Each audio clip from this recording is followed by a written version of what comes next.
This episode is sponsored by Tin Can Timepieces. Looking for a watch that's built for anything life throws at you? Let me introduce you to Tin Can Timepieces.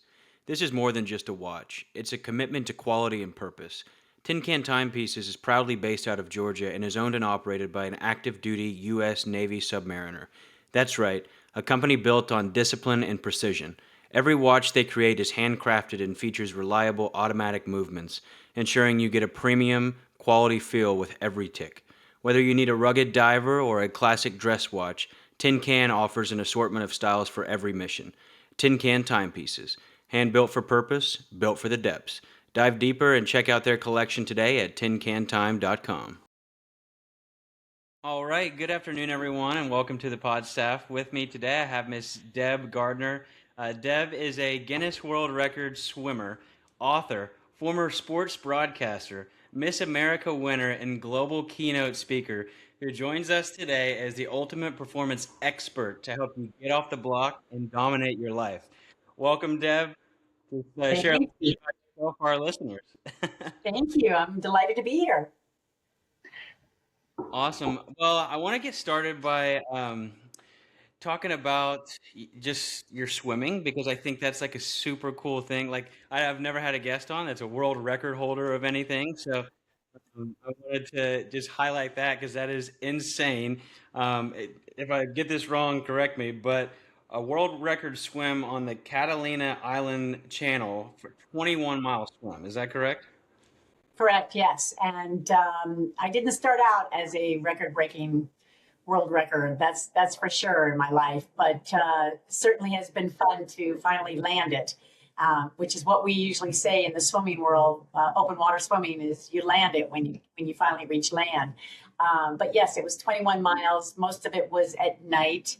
It's part of the Triple Crown that I am going after, which includes the Manhattan 20 bridges and the English Channel. But they always say Catalina is the hardest because it's mostly at night.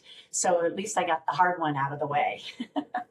Yeah, I saw that. I was reading up on it, and it said like the best time to start is at night because of the currents or something like that. And then I saw that it was like shark infested waters and stuff, and I was like, my goodness. Yeah, jellyfish. I mean, all kinds of sea creatures. But it took me 13 hours and 5 minutes and 12 seconds to swim that because I ended up picking a date that included the full supermoon. And when you have a full supermoon, that means there's going to be currents and there's going to be swells. And there were 2 to 3 foot swells all night long. So I was fighting the water tremendously, and because my goal was to stay in the 12-hour mark, but it just wasn't possible for that particular night. Now, I'm assuming you like stop. I saw there was like a boat following you. Like you stop and eat or rest for a minute or something like that too, right? Yeah, there is strategy to the whole thing. I have a crew, I have a chief crew, and then the boat has their crew. It's a chase boat. So the swimmer is positioned between the chase boat and the kayak. That way you are protected because the kayaker is scanning for sharks and things like that. Whereas the boat is also, but the swimmer follows the kayak follows the boat, is kind of the order that it goes in. But the feeding happens off the kayak. And it happens every 30 minutes. Some swimmers can last 40, 45 minutes. I can't. I love to eat. And burning that many calories throughout the night, you just have to be very careful that your organs are functioning and that you are still coherent and that you're not getting hypothermia from the cold water, which that night was 66 degrees. I mean, literally, Michael, all summer long, the water was like glass lake water and 70 degrees. And then my night of the full supermoon flipped all that. It turned out to be a very cold swim. So did I get hypothermia when I got on the boat at the end? I did. And I didn't even know what it was going to be like. But thank God my crew captain knew and she took care of me really well. Wow, what do you do whenever you get hypothermia? They strip you down right on deck, and they put as many blankets around you. Make sure you get your wet cap and goggles off, and put some hot tea down you really quick, and they hug you. They hug you and get you all warm as quickly as possible, because if not, then you end up in the hospital. Yeah. So it just after 30 minutes or so, you're good, or Yeah, it took about 30 minutes. yeah. It did. That's a good question. And the boat stayed there until that was taken care of, before it headed back to port, because they got to make sure that everything's a-okay. So we sat there for about 30 minutes. Yes, you're right. Gotcha. Now, what do you eat whenever you're stopping every 30 minutes? Oh, that's a good question. A lot of people, a lot of swimmers have different things that they want to eat. And since this was my very real first challenge in open water, that I just wanted to take on, I didn't have much practice in that area. So I was prepared to have some solid foods, but they had to go down smoothly. So I had baby food, mashed potatoes, peaches, anything that can slide down really quick. But it turned out I really didn't need it. I only needed my feeds, which is endurance. It's an endurance mix that we drink.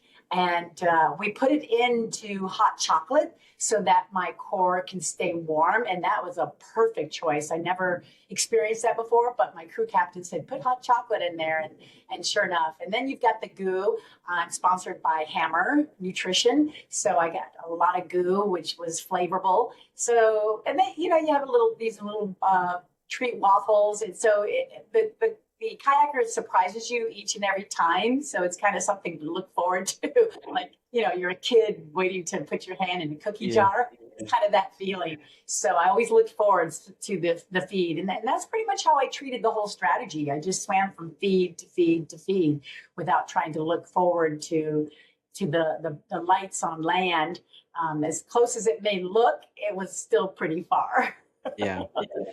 Wow. So whenever you say the goo, I'm just curious on this because I have a few friends that do like triathlons and stuff like that, and they have like these little gel electrolyte packets. Is that what you're talking Right. about?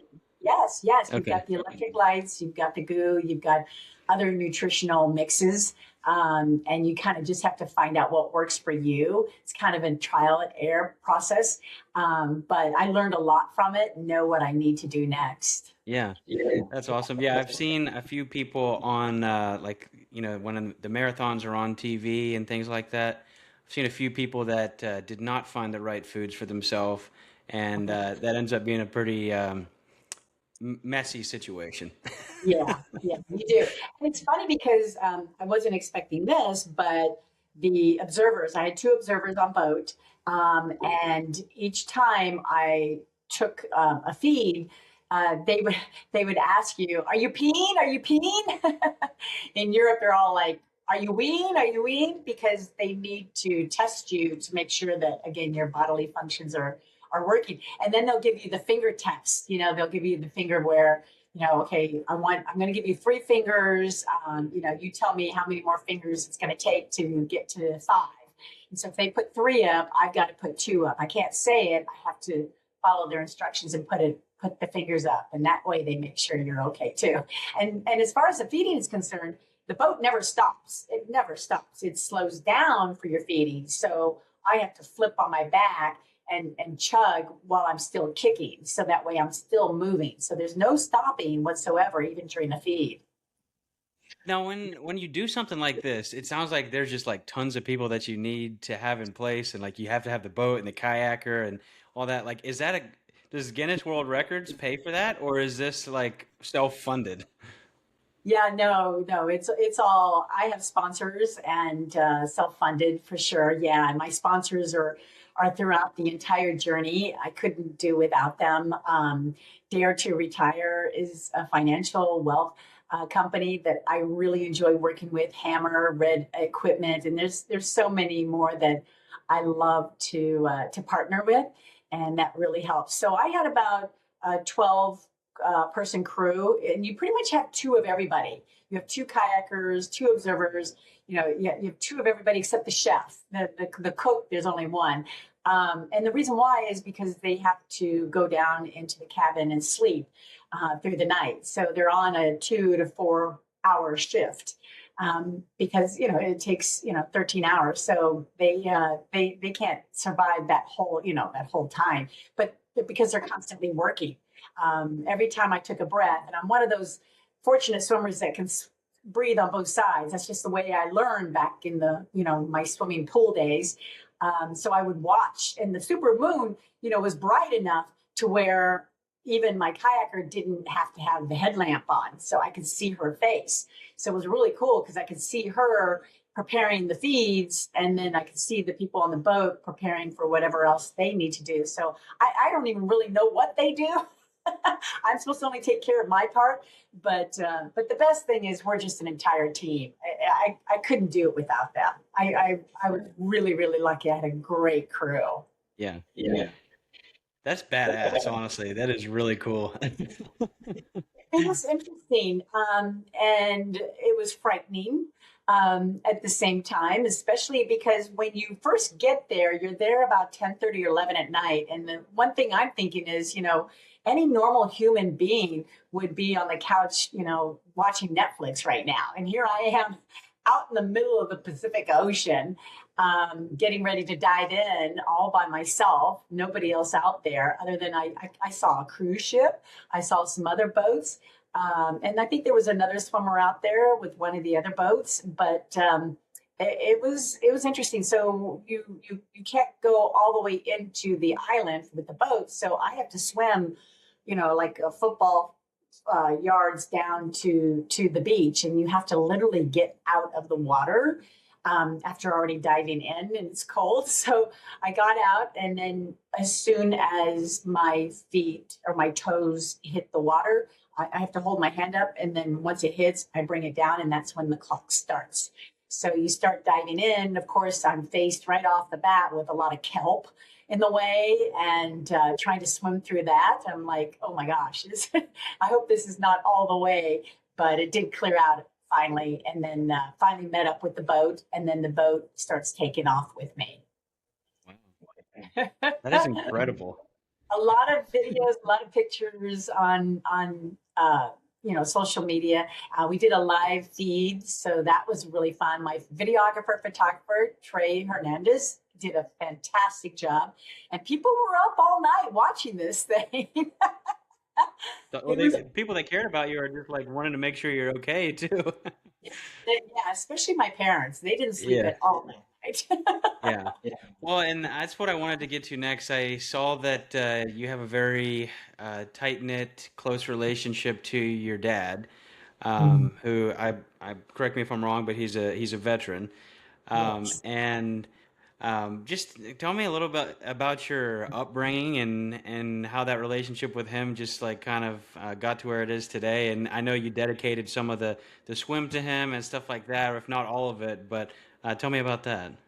Yeah, that's why I chose Southern Cross Service Dogs for Veterans. And they will be on all my swims as I continue the Triple Crown Challenge, actually, a couple Triple Crowns, and the Ocean Seven as well. So I'm very, very proud of the veterans. I believe that they just do not receive as much credit as they deserve, and would love to see more attention there. And one of the ways to do that was to provide some funding for the service dogs. And it was fun because the organization brought Frankie, one of their dogs, to the launch and to the finish, and all the way from Florida. This little dog flew for my swim, which was really cool. And even my upcoming swims, he'll be on the boat this time, so we're looking forward to that because it's a bigger boat.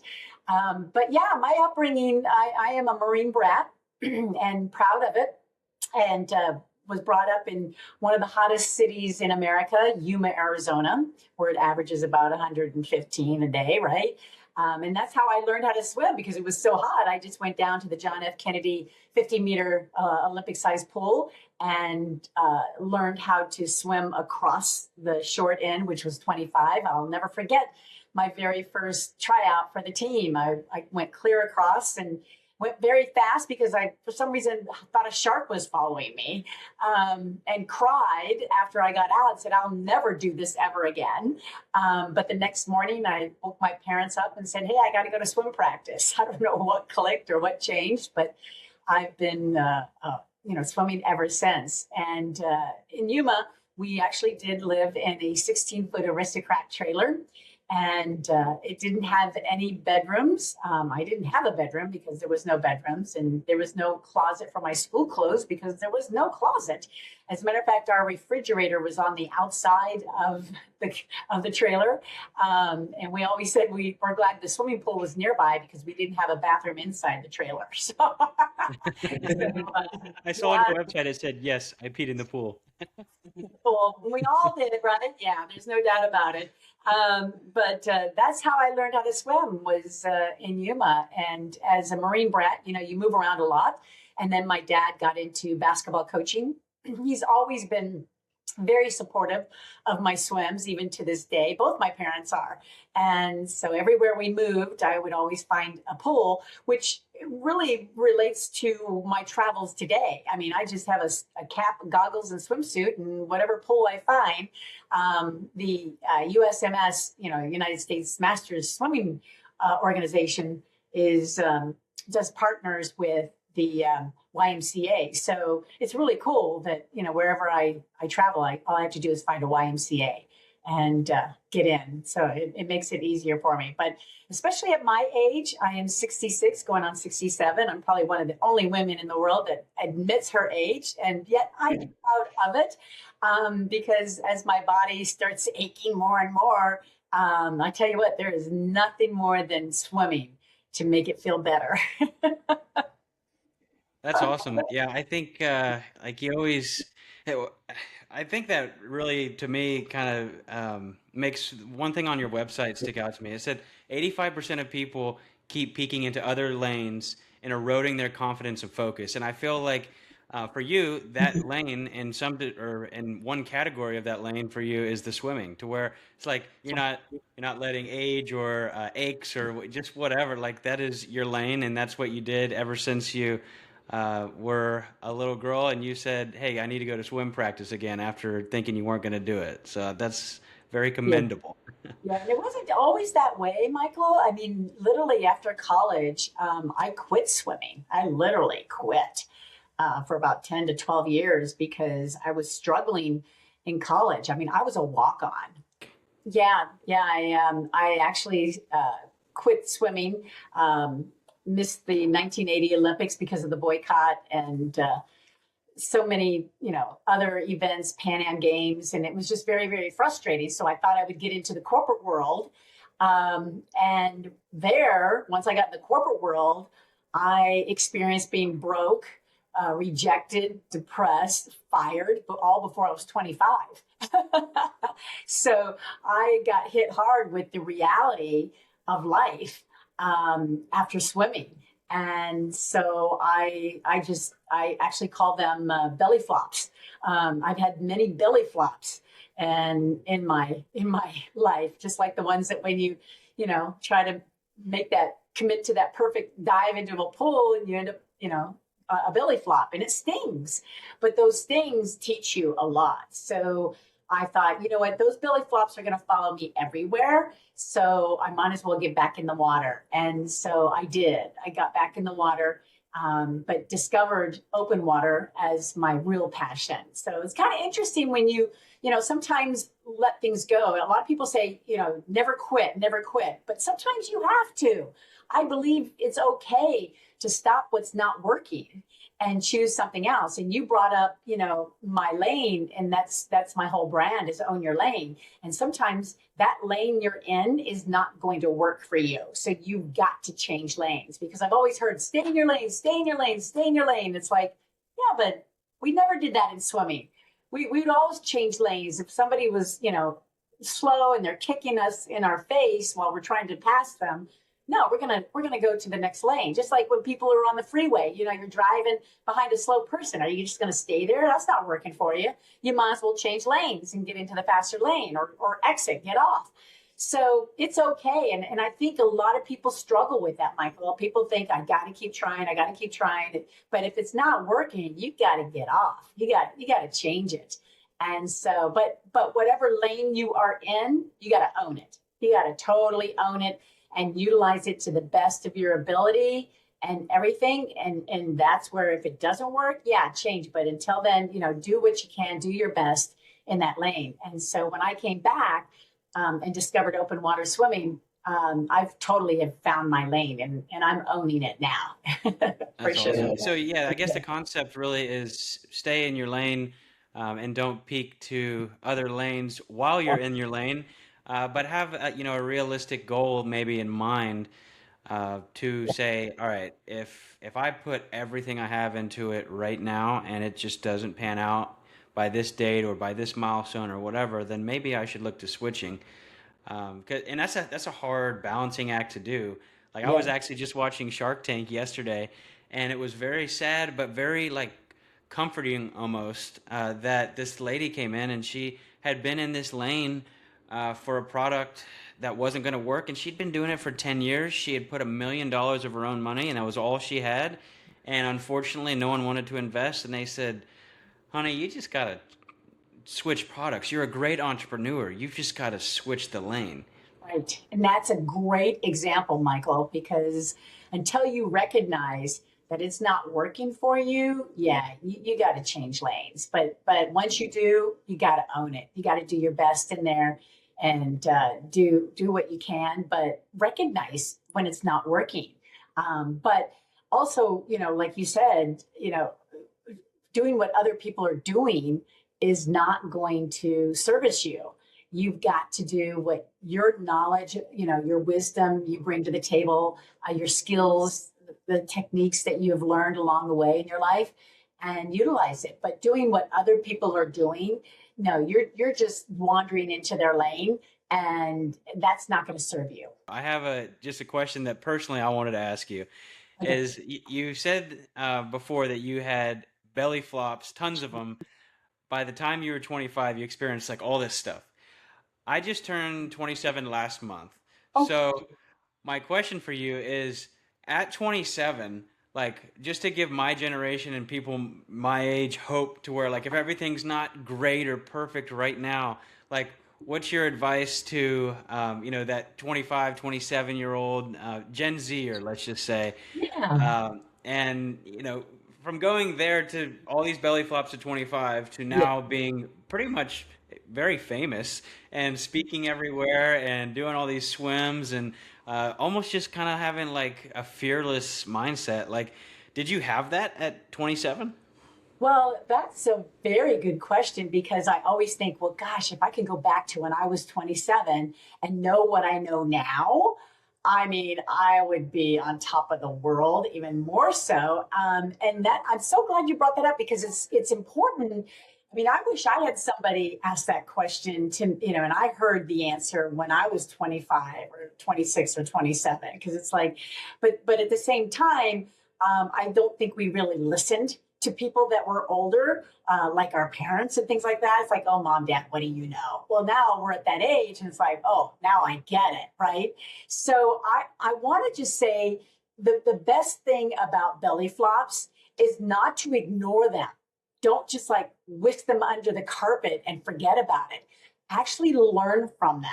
The failures, anything that really challenged you and it didn't go the way you wanted it to, just stop for a minute and go, okay, why didn't this work? What went wrong? I want this to happen so bad. I want this job. I want this promotion. I want this, to travel to this country or whatever it is that you want to do. Recognize your gift and just take on the belly flops. Don't ignore them at all. And so when people even come to you for advice, don't even ignore that. Listen. Listen to what they have to say, and then you make the ultimate decision. Instead of, today I think we're just like blah blah blah blah blah blah blah talk talk talk talk talk talk. Instead, we need to open up our ears and just listen to what's going on out there and what people are saying, and really rely on those that you trust and that have been there. That was my biggest thing. The other one was my mind. I mean, really, how do we focus on what we know in an AI world today? I feel bad for the younger generation not knowing what it's like without the AI in our world. Literally, we were more creative. We were more creative. Um, we were more, oh gosh, more riskful. We were more adventurous. I Resourceful. yeah, I just see younger people today really tighten up and afraid to take that extra step. But that's what we did, and we loved it, and we challenged ourselves. We got out of our comfort zone more than anything. But I really hope that those that really want to make a difference discover your gifts, don't ignore belly flops, and just go for it. Just go for it. And that's what I discovered when I got back into open water. I thought, okay, I'm going to take this on. I'm going to go into the shark world. I'm going to go into that sea creature world and see what that's like.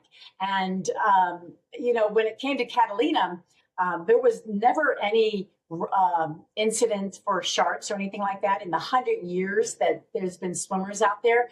But then a week before my launch, a European swimmer did get attacked by a baby shark on the hand and the foot, literally a week before my launch. So, of course, I was going to be scared. He's fine, but he didn't get, they had to pull him, which was not fun because it's an expensive sport. You don't get that refunded when something like this happens. And that's true with life too. You don't get a refund when something happens. You just have to know how to handle the situation and dive back in again. And I know that swimmer is going to come back and do it again because it was just an isolated incident, like most things in life. It's isolated incidences that you run into, but yet we treat it like, oh my God, it's the end of the world. No, it's not. If you're 27, you've got a lifetime of belly flops to do, and yet you also can correct those, especially the next time you do them. I mean, we're always going to fail. We're always going to fall apart. I mean, look at tacos fall apart and we still love them. So, so why not, take it on and not shy away from it. That's what I see a lot of young people doing. They're shying away from things. I'm not going to go over there. It's too dangerous. I'm going to go over to the easy side for somebody to grab my hand and walk me through it. No, it doesn't work like that in life. If those that really take it on, those belly flops, are the ones that are going to succeed. And I just wish I knew that when I was your age. When you talk about honing in on your gifts and just like really emphasizing those, it made me kind of think like there is, I guess there's a balance to everything because I struggle with that personally, and I know a lot of people that I'm friends with, and like some of them are much older than me even, and they struggle with this massively. It's um, like let's just say you have two really good gifts, but you would really like to have another gift. Like you're a keynote speaker, right? There are some people who think that they should focus on the gift of speaking, yet they're not good speakers, and they should probably pick a new lane. So, but then there's other people whose philosophy is, well, yes, I'm not good now, but I want to be good. And that could be true for anything, but at what point are you like, actually, I mean, just kind of avoid that because your gifts are over here, so just don't go over here. Yes, I'm going through that right now, Michael, as a matter of fact. I think in our life, I believe in our life, we're always changing. And when you're changing, you're growing and you're being tested, especially with God's help, that you are being redirected into an area that you possibly should be in, but yet sometimes we fight it thinking, no, I want to be over here when really we should be going over there. And so if we start listening to our core more, it'll tell you which direction to go especially in life. But it's all about listening. It's all about, watching and seeing what other people are doing, and whatever they're doing, you do the opposite. Yeah, so I would like to know what your thoughts are on whenever you feel that kind of like, I don't know, which lane to go. I don't know which direction to go. I don't know. And then a lot of us, if not all of us, have that anxiety fear just like dump into our brain because we're like at a stagnant position. And I would really like to know what your thoughts are on just like crushing that anxiety and the fear and flipping it to like a excited, get off the block and go mentality. Yeah, another great question. You're a great interviewer, by the way. Thank you. I think, you know, at least 70% of professionals feel like treading water at least once a week or holding them back from their goals. And so that is a very normal process for people to go through. But I think it's more of knowing that you have more potential than you really believe that you have. Let me give you an example. I trained for Catalina for a year and a half. I joined a couple relays. I did some pace swimming. I did some kayaking. I was out there, just kind of, feeling the land, in other words, of what it was like. And I literally worked on my nutrition. I did all the strength training that was needed. I did all the miles that were involved. But one thing I didn't train on was my mentality.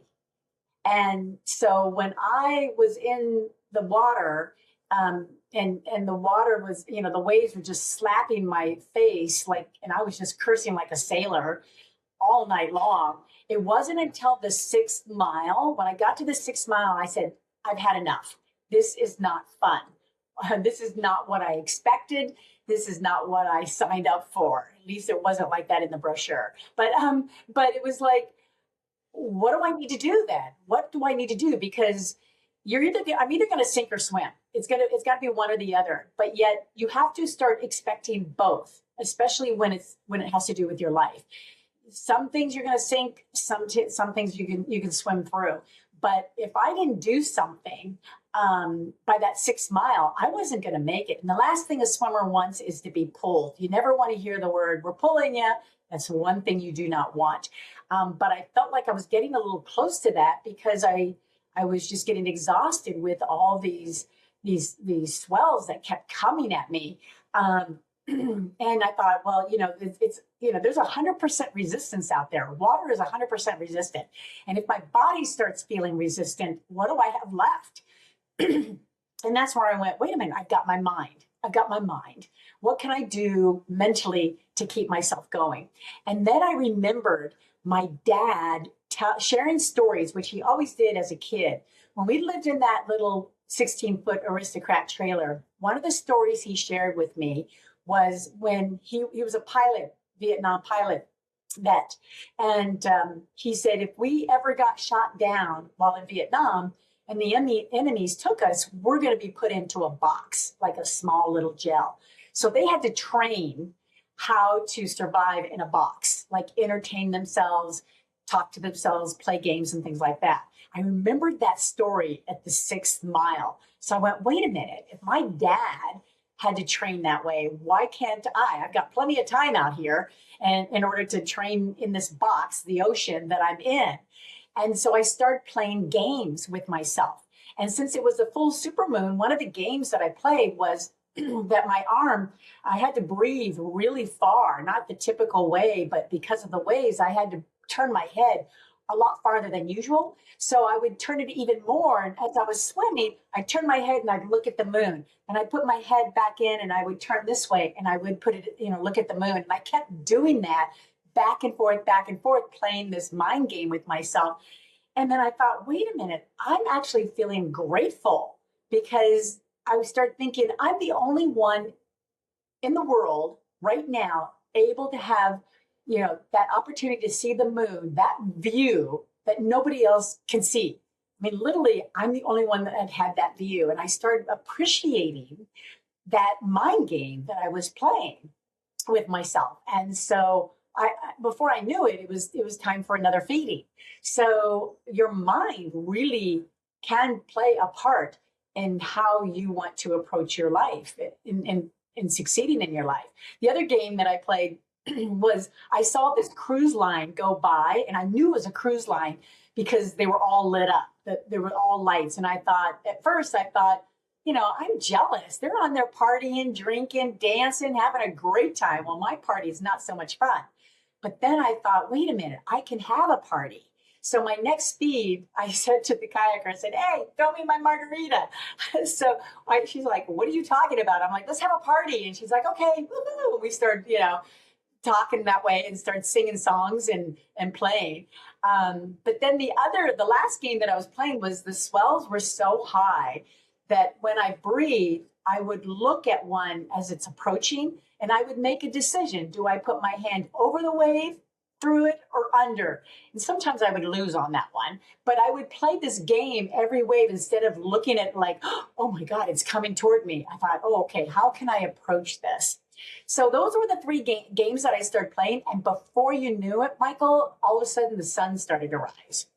And I was like, oh my God, I just went through the whole night.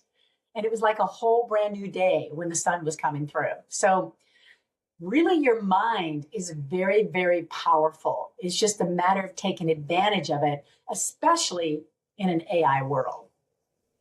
Yeah, well, and it just goes to show that like gratitude pretty much solves all when it comes to like fear, anxiety, frustration. Like gratitude, like you look at books and stories like A Man's Search for Meaning or like Unbroken or those kind of stories, and you're like, these dudes were in, men and women in all the same category in all parts of the world, have been in these situations that they're just unthinkable.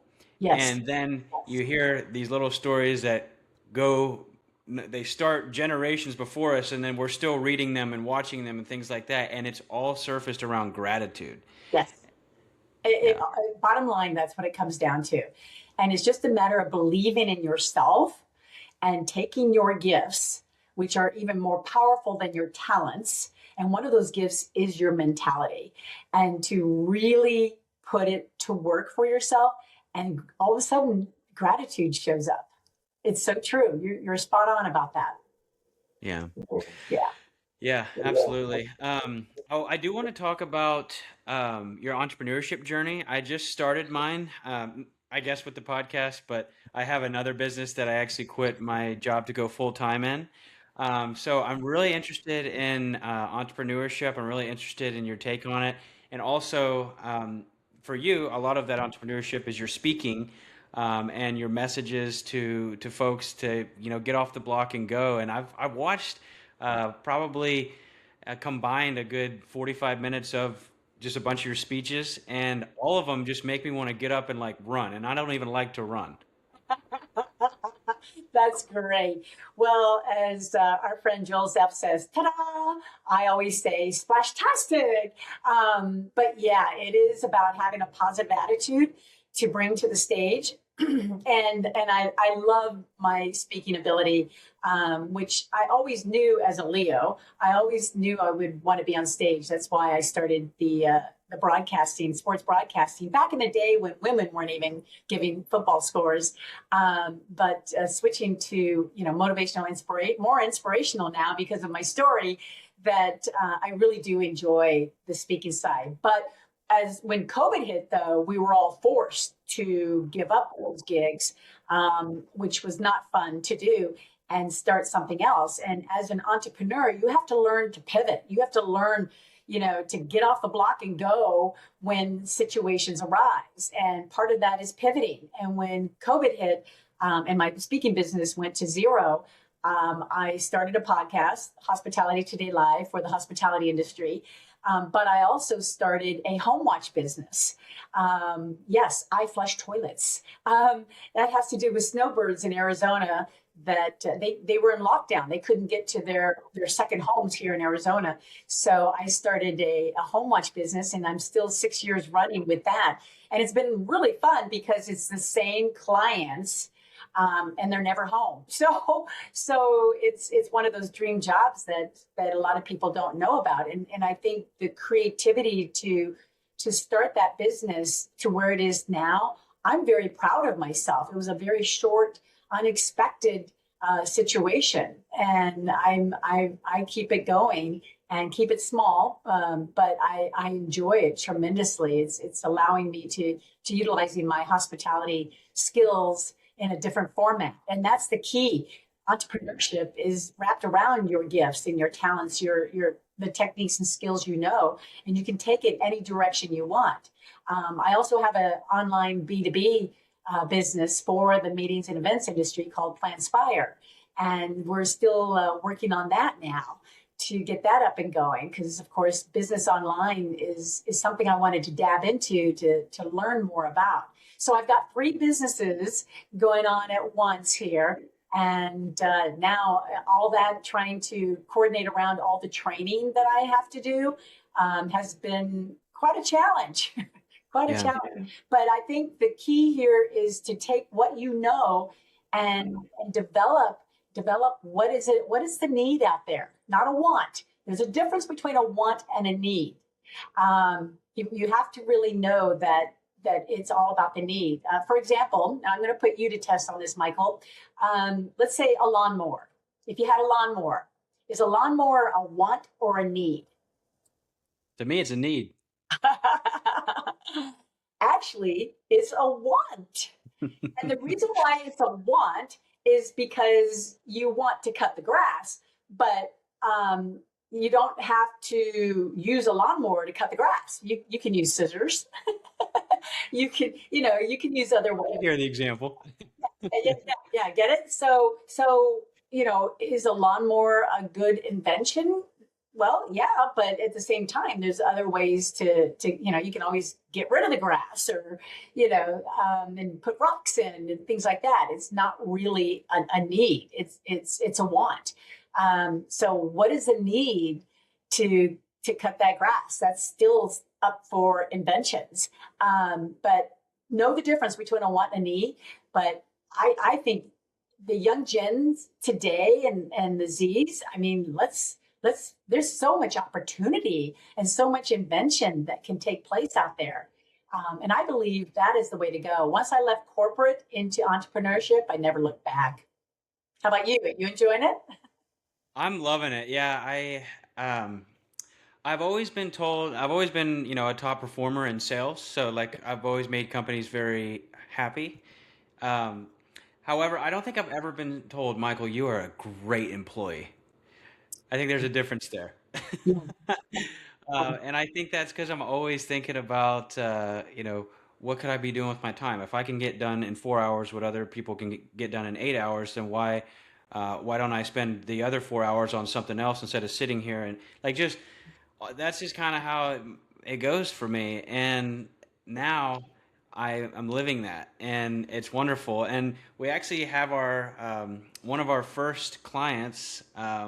We have multiple scheduled, but our first actual money making since we've launched this particular business is going to be this Sunday. So perfect. Nice. Well, here's I think the trick, and I wish I'd known this when I was your age and I was still working for a corporate. Is a lot of times we'll go into our jobs and we'll complain. Why don't we do this? Why don't they do that? Well, the key here, I believe, is write that down. Write all those things down that you see differently than your boss or the company, and take those ideas and start your own company in that direction. And if I did that, because there were plenty of times I'm like, well, why don't we do this? Why don't we do that? And I'm like, why didn't I write this down and put a game plan together behind it? I probably would be in a different position today. But a lot of people don't realize also, though, entrepreneurship, though, is still hard. It's still hard. You're still working a lot of hours. You're just going to be more productive because you're more responsible to it being your business.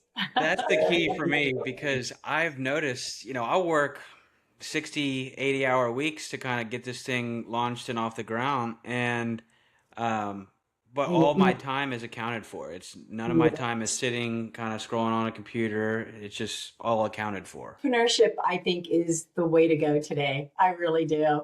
If you want creativity, if you want to really put accountability on yourself, if you want growth, if you want ownership of your success, entrepreneurship is wonderful. It Yeah. really is. Yeah. Yeah, I agree. Business is the speaking. And I've had a lot of speakers because Joel's connected me with a lot of people, which is now what's led me to you. But one of my questions that I have not asked, I don't think any of the speakers, is what do you do on days when you just feel horrible? You're anxious, you're fearful, you're maybe sad, depressed, and you've got to go on stage and perform and have everyone else have this big light bulb turn on and get off the block mentality and everything like that. um, the accountability of becoming a speaker is huge because you're not just communicating to one, you're communicating to the masses. And I always believe, before I get up on stage, I always have butterflies. First of all, there's no escaping that.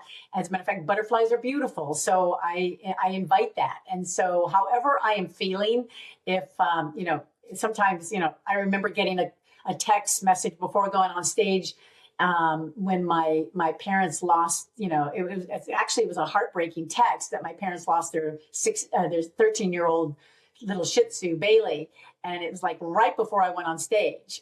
So you really have to turn things around. But as a speaker, you have to remember the 20-20-60 rule, and that is 20% of people are going to like you when you step on stage. There's another 20% that will immediately not like you.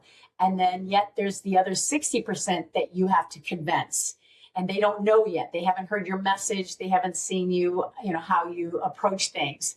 So you really have to focus on that 60% when you walk on stage, and you have that opportunity to change your attitude, to kind of get that affirmation underneath your belt before you get up on stage. So whatever a speaker is going through before, you have to just tuck that part away right away, and deal with it later. So that is a tough call when you have to get on stage and you're not right, you're ready for it. So that your mind can start playing games with you. So you have to start playing mind games back immediately, and get up, move around, do some jumping jacks behind stage, whatever it's going to take you to shake it out of whatever you're going through. And just remember, you are there for a purpose, to expand your message. And if you really believe in your message, you will do that. Yeah.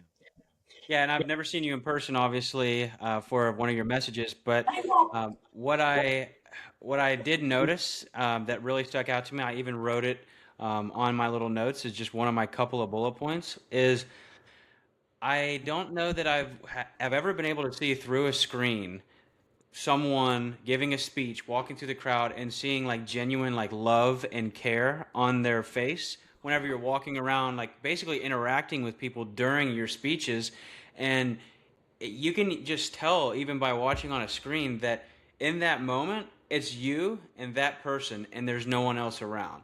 And I think that is just very commendable. So I'm sure that is is just one of your many skills, but it certainly was one that stuck out to me even just watching online. So Thank you. Yeah, because as a speaker, if you can touch one person, a mentor told me this a long time, just reach out to one person, you'll make a difference. yeah, that's the point of this podcast. I don't have a big following, but maybe I will down the road. Who knows? You will definitely. How can you not with a name called Pod Staff? Yeah, exactly. Everybody's a staff, right? Yeah, exactly. Yeah. Awesome. Well, just to close out, I always like to ask everyone final thoughts on really that person out there who might be struggling, maybe going through a mental health struggle, maybe going through depression, anxiety, maybe struggling with faith. What would you say to that person to maybe get off the block or maybe find a block to get off of, Yeah, I totally can relate. I mean, I've never been in a depressive state until COVID hit. And I didn't even know it until someone said, Deborah, you're depressed. And I'm like, no, I'm not. And until someone recognizes what you're going through and listening to what somebody might say, and realizing, because it took somebody to say to me, Deborah, you're depressed. And I'm like, I am not. But I needed to recognize that. And once I did, I was able to, be on that journey to solve it. And I think that is the biggest thing. Don't deny anything. Don't deny your belly flops. Don't deny that you're in the wrong lane.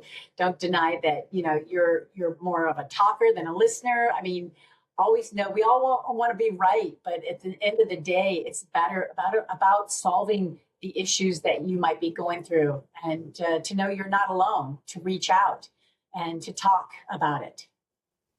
It's amazing. Yeah, I appreciate that, and I that's what I love about this podcast too. Is that speaks to me too, and every time I get to talk with someone like you, it's just wonderful. So I really appreciate it. And last question for you. I've been asking it recently. Who's the most famous contact in your phone? The most famous contact in my phone. Oh my goodness. Well, I'm going to have to say John Neighbor, who was a famous backstroker in the Olympics early days, who I admired and watched while I was, going up the ranks in the swimming world. So, John Neighbor, he's a friend of mine now. So, yeah, that's That's a good amazing. question. I like that. What about you? Who's famous in yours besides me? Well, you're actually not a contact in my phone yet, but I do like to kind of build a network by my podcasters because I like to be able to call upon someone for advice too. That's Um, Famous contact in my phone. No one's ever reversed the question on me, but just for the sake of the podcast, I'm gonna go with Mr. Joel Zeff. He's been on oh, all the oh, commercials and everything like that, and I think I've never seen a person that was more well connected in a network than him. So yeah. that would be mine for now. Well, that way we can end the podcast by saying ta-da. We're gonna Yes. ta-da. Ta-da! Well, thank you so much, Deb, and You're welcome. really appreciate you coming on. This has been a wonderful Absolutely. episode, and we will be It's a sharing it blast. out probably in July. I can't wait. And thank you to Joel for introducing us, and keep it going. This is a great podcast. I'm very, very impressed with you. And if anybody wants to feel not alone, this is the podcast to belong to. So, congratulations. Thank you so much. I appreciate it. This episode is sponsored by Tin Can Timepieces. Looking for a watch that's built for anything life throws at you? Let me introduce you to Tin Can Timepieces. This is more than just a watch, it's a commitment to quality and purpose. Tin Can Timepieces is proudly based out of Georgia and is owned and operated by an active duty U.S. Navy submariner. That's right, a company built on discipline and precision. Every watch they create is handcrafted and features reliable automatic movements, ensuring you get a premium, quality feel with every tick. Whether you need a rugged diver or a classic dress watch, Tin Can offers an assortment of styles for every mission. Tin Can Timepieces. Hand built for purpose, built for the depths. Dive deeper and check out their collection today at tincantime.com.